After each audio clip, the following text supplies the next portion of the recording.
1절부터 8절까지만 읽겠습니다. 창세기 17장 1절부터 8절까지 말씀 함께 봉독하겠습니다. 아브라함이 99세 때 여호와께서 아브라함에게 나타나서 그에게 이르시되 나는 전능한 하나님이라.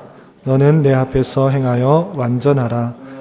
내가 내 언약을 나와 너 사이에 두어 너를 크게 번성하게 하리라 하시니 아브라함이 엎드렸더니 하나님이 또 그에게 말씀하여 이르시되 보라 내 언약이 너와 함께 있으니 너는 여러 민족의 아버지가 될지라. 이제 후로는 내 이름을 아브라함이라 하지 아니하고 아브라함이라 하리니 이는 내가 너를 여러 민족의 아버지가 되게 함이니라. 내가 너로 심히 번성하게 하리니 내가 내게서 민족들이 나게 하며 왕들이 내게로부터 나오리라. 내가 내 언약을 나와 너 및 내 대대 후손 사이에 세워서 영원한 언약을 삼고 너와 내 후손의 하나님이 되리라. 내가 너와 내 후손에게 내가 거류하는 이 땅 곧 가나안 온 땅을 주어 영원한 기업이 되게 하고 나는 그들의 하나님이 되리라. 아멘.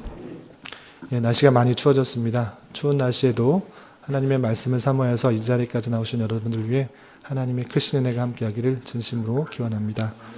말씀 읽기 오늘 읽어야 될 말씀 읽기 본문은 창세기 16장과 17장입니다. 창세기가 50장까지 있어서 1월에 마치기 위해서는 2장씩 읽어 나가야지 50장까지 마칠 수 있기 때문에 12일부터는 이제 2장씩 읽어 나가고 있습니다. 2장을 다 내용을 살피기에는 또 새벽 기도 시간이 부족하기 때문에 17장 내용을 중심으로 또 말씀을 좀 생각해 보는 시간을 가질까 합니다. 16장, 17장에는 어떤 말씀이 있는가? 아브라함이 하나님께서 약속하신 그 말씀을 이루기 위한 인간적인 시도의 모습이 있습니다. 16장에서 보면 하나님께서 아브라함을 부르셨을 때 너의 민족을 통해서 내 자손을 통해서 큰 민족을 이루겠다 이렇게 말씀하셨는데 시간이 1년, 2년, 10년이 지나도 하나님께서 자신의 자손을 통해서 그 민족이 번성되지 않을 것 같은 그런 생각이 들자 아브라함은 자신의 아내 사레의 여종인 하갈을 통하여서 아들을 낳는 그런 시도를 하게 됩니다. 사레가 계속적으로 아들을 낳을 수가 없게 되자 나이가 많기 때문에 아들을 낳을 수 없을 것 같게 되자 인간적인 방법으로 사레의 여종인 하갈을 통하여서 아들을 낳아서 그 민족을 통하여서 그 낳은 아들을 통하여서 큰 민족을 이루려고 하는 시도가 창세기 16장에 나오게 됩니다. 그것이 언제인가 아브라함이 가나안 땅으로 이주한 지 약 11년 정도 되는 그런 때였습니다. 10년이 지나도 하나님의 말씀이 이루어지지 않는다.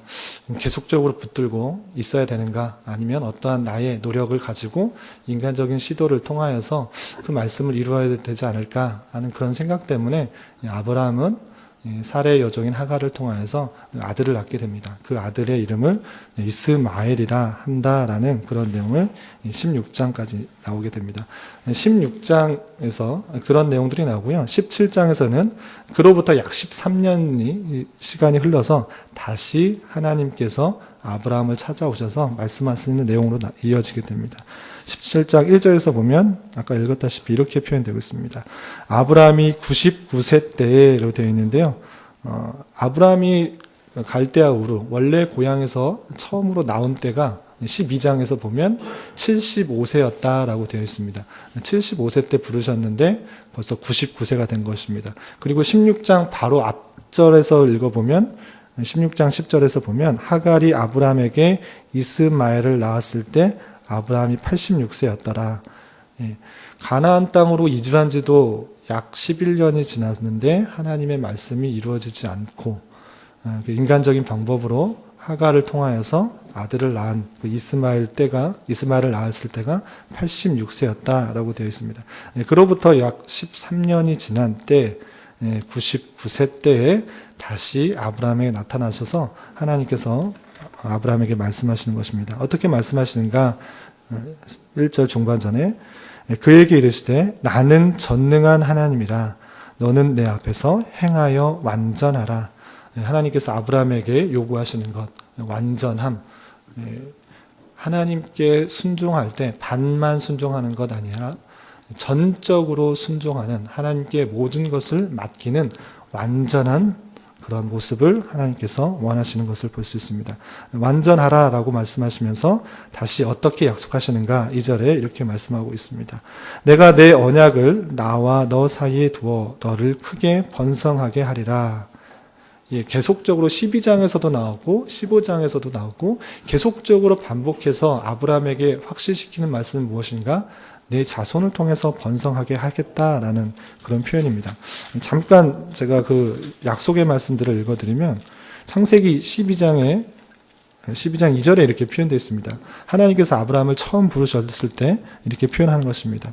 12장 2절에 내가 너로 큰 민족을 이루고 내게 복을 주어 내 이름을 창대하게 하리니 너는 복이 될지라. 내가 너로 큰 민족을 이루겠다. 너 자손을 통해서 큰 민족을 이루는 그런 복을 허락해 주겠다. 이렇게 말씀하셨고, 그렇게 그 약속이 바로 이루어진 것도 아니고요. 한참이 지나서도 이루어지지 않게 되는 것을 봅니다. 15장에서도 이렇게 표현하고 있습니다. 아브라함이 가나안 땅에 거주하고 있을 때 자신의 조카 롯이 또 연합군에 의해서 포로로 붙들려가는 그런 일들이 있었고, 다시 아브라함이 가신들을 데리고 조카 롯을 구출해 온 이후에 하나님께서 아브라함이 자신의 대가 끊길 것 같은 그 두려움이 있을 때 15장에 다시 한번 나타나셔서 이렇게 표현하고 있는 것입니다. 15장 5절에 이렇게 표현하고 있습니다. 그를 이끌고 밖으로 나가 이르되 하늘을 우러러 뭇별을 셀 수 있나 보라. 그에게 이르시되 내 자손이 이와 같으리라. 별을 보면서 네 자손이 이렇게 번성하게 될 것이다. 이렇게 말하고 있는 것입니다. 그렇지만 그가 처한 상황, 나이가 적은 것도 아니고 또 상황이 가나안 땅에 살고 있지만 평안하고 안락한 삶이라기보다는 주변의 열강들, 주변의 연합군들에 의해서 언제 또 쳐들어옴을 당하지 못할 그런 두려움 가운데 있을 때 나는 자손들을 낳지 못하고 죽게 될 수도 있겠구나. 하나님께서 약속하신 그 약속을 이루지 못하고 죽게 될 수도 있겠구나 하는 두려움들이 있는 것입니다.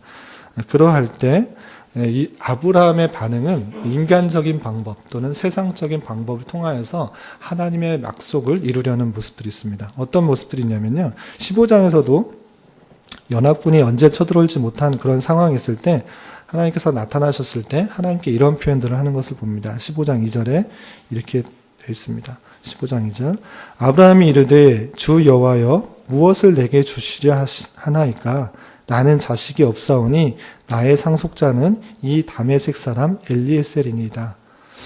지금 한치 앞도 모르는 상황, 또 언제 포로로 연합군을 공격해서 포로였던 자신의 조카 롯을 구하여 왔는데 언제 또 연합군들이 자신을 공격해 올 줄 모르는 그런 상황, 두렵고 또 떨리는 상황, 그리고 하나님의 약속하신 자손이 없는 그런 상황 속에서 하나님께서 나타나셨을 때 아브라함은 이렇게 말하는 것입니다. 하나님 내게 무엇을 주시려고 합니까? 나는 자식이 없으니 나의 상속자, 나의 신하, 나의 아주 충실한 신하인 엘리에셀을 통하여서 그 기업이 전파되게 하십시오. 이렇게 말하는 것입니다. 정말 하나님께서 약속하실 그 약속이 바로 이루어지지 않는 것에 대해서 다른 것으로 또는 인간적인 방법으로 타협하며 이루어 주시기를 바라는 그런 말씀들이 그렇게 아브라함이 구하는 것입니다. 그러할 때 다시 한번 하나님께서는 하늘의 별을 보여주시면서 네 자손이 이와 같이 많게 될 것이다. 셀 수 없이 많게 될 것이다. 이렇게 말씀해 주시고 있는 것입니다. 그렇지만 그 말씀들이 바로 당장에 눈앞에 이루어지지 않자 아브라함은 또 인간적인 방법으로 그 자손을 늘리려고 하는 것입니다. 16장에 보면 그런 표현들이 있는 것입니다. 아브라함이 16장 3절에 보면 이런 표현이 있습니다. 아브라함이 아내 사레가 그 여종 애굽 사람 하갈을 데려다가 그 남편 아브라함에게 첩으로 준 때는 아브라함이 가나안 땅에 거주한 지 10년 후였더라. 또 4절에 보면 아브라함이 하갈과 동침하였더니 하갈이 임신하매 그가 자기의 임신만 알고 그 여주인을 멸시한지라. 아브라함의 또 다른 그런 하나님의 말씀을 이루기 위한 방편, 아내 사례를 통해서는 아이를 낳을 수 없을 것 같자. 1년, 2년 기다린 것도 아니고 또 10년 정도 기다렸는데도 자신의 아내 사례를 통해서는 아들을 낳을 수 없을 것 같자 하갈의 여종은 애굽 사람 하갈을 통하여서 아들을 낳으려고 시도하는 것입니다. 그렇게 반신앙적인 모습을 아브라함이 하고 있을 때 하나님께서는 그런 반신앙적인 모습이 아니라 인간적인 방법, 또는 세상적인 방법, 합리적인 방법을 가지고 하나님을 믿는 그런 반신앙적인 모습이 아니라 완전히 순종하는 완전한 모습을, 신앙의 모습을 촉구하고 있는 것입니다.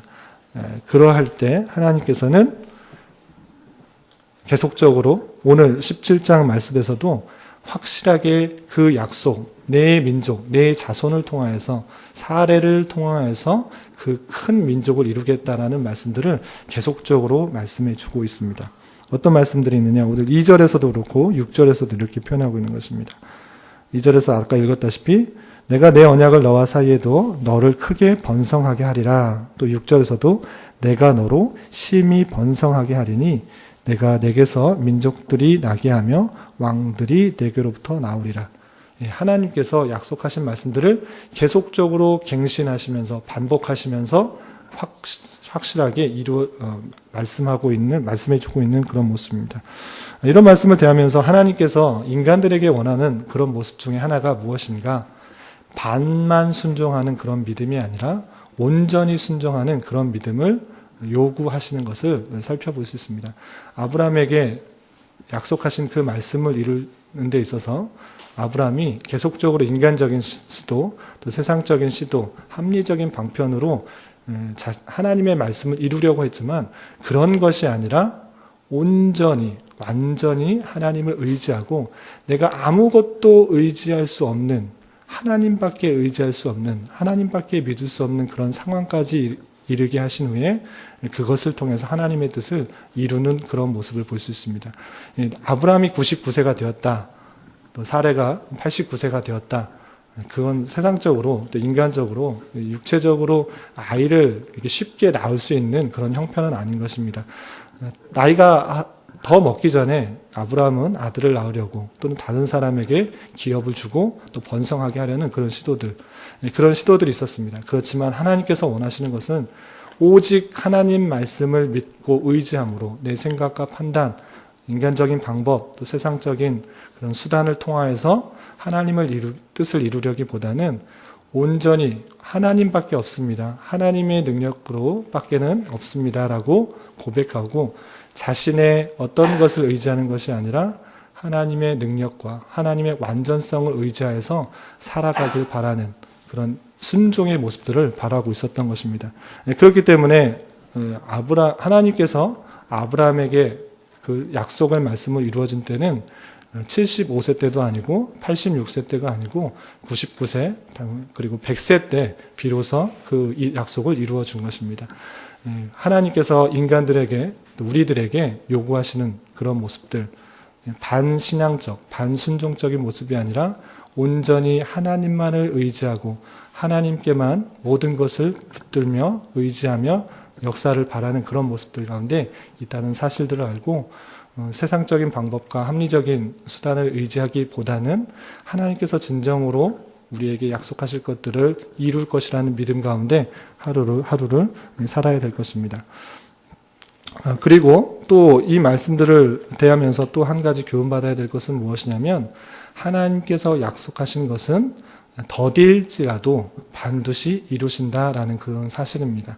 하나님께서 75세 때 아브라함을 부르셨을 때 약속하신 말씀이지만 그 약속의 말씀은 반드시 이루어지는 그런 말씀이었습니다. 100세 때 비로소 이루어졌던 말씀이라는 것이죠. 하나님께서 약속하신 것들이 여러분들에게 또 각각의 또 주신 말씀들이 있을 것입니다. 내가 기도하고 바라고 또 하나님께서 주신 말씀이지만 왜 이렇게 이루어지지 않는가 이렇게 답답하고 또 어려워할 수 있습니다. 그렇지만 하나님께서는 하나님의 때에 하나님의 방법으로 역사하신다는 사실들을 다시 오늘 말씀을 통해서 기억해야 될 것입니다. 인간적인 생각으로 바로 나타나면 좋을 것 같지만 그것이 아니라 하나님께서는 아브라함을 훈련시키고 연단시키고 오직 하나님만을 의지할 수밖에 없는 그런 상황에 이르러서 비로소 그 응답을 약속하신 하나님의 약속의 말씀을 이루신 것을 생각하면서 우리 또한 내가 기도하고 바라고 또 하나님께서 말씀하신 것들이 더디게 오는 것 같이 생각될지라도 하나님의 때에 하나님의 방법으로 가장 선하게 역사하여 줄 것이라는 것을 믿고 그 주신 말씀을 갖고 낭망하고 바로 이루어지지 않는다고 해서 낭망하고 실망하고 좌절할 것이 아니라 하나님의 때를 기다리며 늠름하고 의연하게 우리의 신앙의 길을 걸어가야 될 것입니다. 하나님께서 아브라함에게 99세 때 또 다시 자손을 통해서 번성하게 된다는 그 약속을 말씀을 주시고 이번에는 확실하게 그 표를 알려주십니다. 그것이 무엇이냐면 할례입니다. 9절부터 마지막 절까지 나오는 말씀 중에 핵심은 무엇이냐면 내가 너희들의 하나님이 될 것이다. 그리고 너희 자손을 통해서 번성하게 될 것이라는 것들을 확실하게 알려주는데 그것은 어떤 방식을 통해서인가? 할례입니다. 할례는 무엇이냐면 남자의 성기의 표피를 베어서 하나님의 자녀인 것들을 하나님의 백성인 것들을 보여주시는 것입니다. 그래서 9절부터 말씀하신 하나님의 명령은 무엇인가? 남자들은 다 할례를 받으라는 것입니다. 그것을 통해서 내가 너의 하나님이 된다는 것을 확실하게 보여주신 것입니다. 그런 것처럼 우리도 하나님의 약속의 말씀을 받을 때 확실하게 인쳐져야 될 것이 있습니다. 그것은 무엇이냐면 마음의 할례를 받아야 된다는 것입니다. 이 당시의 이런 말씀을 대해서 문자적으로 오늘날도 하나님의 백성이 되기 위해서는 할례를 받아야 되는 것이다. 또는 나은 지 8일 만에 할례를 받아야 되는 것인가 이렇게 생각할 수 있는데 문자적으로 그대로 지키는 것은 아닙니다. 구약시대 하셨던 말씀들을 오늘날에 어떻게 해석해야 되는가 적용해야 되는가 신약의 말씀들을 잘 보고 해석해야 되는데 신약에는 이런 표현들이 있는 것입니다. 로마서 2장 28절부터 29절에 사도 바울이 로마의 교회에 보내는 편지 말 중에 이렇게 표현하고 있는 것입니다. 무릇 표면적 유대인이 아니요. 여러분 교환에도 잘 나와 있습니다. 표면적 육신의 할례가 아니라 오직 이면적 유대인이며 할례는 마음에 할지니 영에 있고 율법 조문에 있지 아니한 것이라. 육체적으로 할례를 행한다고 또 율법을 열심히 지킨다고 그 행한 것 육체적인 또는 외적인 행함으로 우리가 구원을 받는 것이 아니고 마음의 할례를 받으라 이렇게 되었을 때는 하나님께서 우리를 구원하여 주셨다는 그 사실들을 마음속에 확실히 인쳐라라는 것입니다. 우리가 예수 그리스도를 믿었다. 또 우리에게 어떤 약속들을 하셨다. 그 약속을 마음속 깊이 간직하는 것, 계속적으로 생각하고 묵상하고 영원히 잊지 않는 것, 그것이 육체의 할례가 아니라 마음의 할례라고 할 수 있습니다. 여러분들에게 주신 말씀들, 또 우리가 구원받았다는 사실들, 하나님께서 전능하셔서 모든 것을 이룰 수 있다는 그 사실들을 마음속 깊은 곳에 인치는 것, 그것이 마음의 할례라고 할 수 있는 것입니다. 하나님께서 아브라함에게 육체의 할례를 행하라고 하셨다는 그 사실들을 기억하면서 하나님의 말씀을 잊지 말라. 또 내가 너희의 하나님이 될 것이다. 너희 민족을 통하여서 크게 번성할 것이라는 그 약속을 잊지 않도록 할례를 행하라고 했던 그 말씀들을 기억하면서 오늘날 우리에게 적용할 것은 하나님이 어떠한 분이신지를 또 어떤 것을 요구하시는지를 우리에게 약속하신 말씀들을 잊지 않도록 마음속 깊이 마음의 할례를 행하는 그런 자세를 가져야 될 것입니다. 오늘 하루 살아가면서 또 한평생 살아가면서 하나님께서 주신 말씀들 또 하나님의 전능성, 위대성, 또 하나님의 때 하나님의 방법으로 놀라운 역사들을 이루실 것이라는 것들을 기억하면서 마음속에 깊이 생각하고 간직하고 할례를 행할 수 있는 저와 여러분이 되시기를 주님의 이름으로 부탁을 드리겠습니다. 기도하겠습니다. 하나님 아버지, 오늘 말씀을 통하여 하나님께서 다시 한번 아브라함을 찾아오셔서 그 자손의 번성을 약속하시는 말씀을 대하였습니다. 인간을 연약하여서 하나님의 말씀을 잊기 쉽고 또한 세상적인 방법으로 타협하기 쉬우며 하나님의 능력을 끝까지 기다리지 못할 때가 많이 있음을 고백합니다. 주여, 저희의 연약함을 불쌍히 여겨주시고 긍휼히 여겨주셔서 하나님의 때와 하나님의 방법을 잘 기다리게 하시며 우리에게 맡겨진 일들을 하나님을 의지하며 순종함으로 나아가게 하여 주시옵소서. 또한 하나님의 자녀로서 마음속에 할 일을 행하여 하나님의 약속으로 인치게 하시고 주님의 자녀로서의 품위와 존귀함을 잘 드러내며 날마다 살아가는 자 되게 하여 주시옵소서. 2017년도를 은혜 가운데 시작하고 1월을 보내고 있습니다. 여러 가지 계획하는 것과 결단하는 것들 가운데 하나님 함께하여 주셔서 하나님의 섭리를 잘 깨닫고 신앙의 성숙과 성장이 있는 한 해가 되게 하여 주시옵소서. 특별히 혼란한 상황 가운데 있는 이 나라와 민족에게 긍휼을 베풀어 주셔서 하나님의 나라 아름다운 통치와 은혜가 잘 드러나는 나라가 되게 하시고 이 땅의 교회가 더욱더 소금과 빛의 역할들을 잘 감당할 수 있도록 인도하여 주시옵소서. 변하기에 있는 우리 교회 가운데 은혜 베풀어 주셔서 배운 교훈의 말씀을 잘 이어받고 어려운 때일수록 서로 돌아보아 나누며 섬기게 하여 주시고 세워진 각 부서와 기관의 일꾼들이 기쁨과 감사와 보람으로 잘 감당할 수 있도록 인도하여 주시옵소서. 오늘은 주일을 준비하는 날입니다. 하나님께서 받을 풍성한 은혜를 사모하며 잘 준비하게 하시고 내일 있게 되는 당회에도 여러 가지 것들을 잘 결정하게 하시며 하나님의 뜻만이 잘 드러나게 하여 주시옵소서. 겨울 수련회 중인 청년 이부에게도 안전하고도 은혜로운 시간 될 수 있도록 인도하여 주시옵소서. 교회 내 여러 병약자들이 있습니다. 주님께서 친히 위로하여 주시고 주님의 선하신 인도하심을 경험하며 평강 가운데 감사의 고백이 늘 넘쳐나게 하여 주시옵소서. 주님 이 시간에 계속해서 각자 간구하는 음성 주님께서 들으시고 주님의 뜻 가운데 가장 선한 것들로 열매 맺게 하여 주시옵소서. 예수님의 이름으로 기도드리옵나이다. 아멘. 하늘에 계신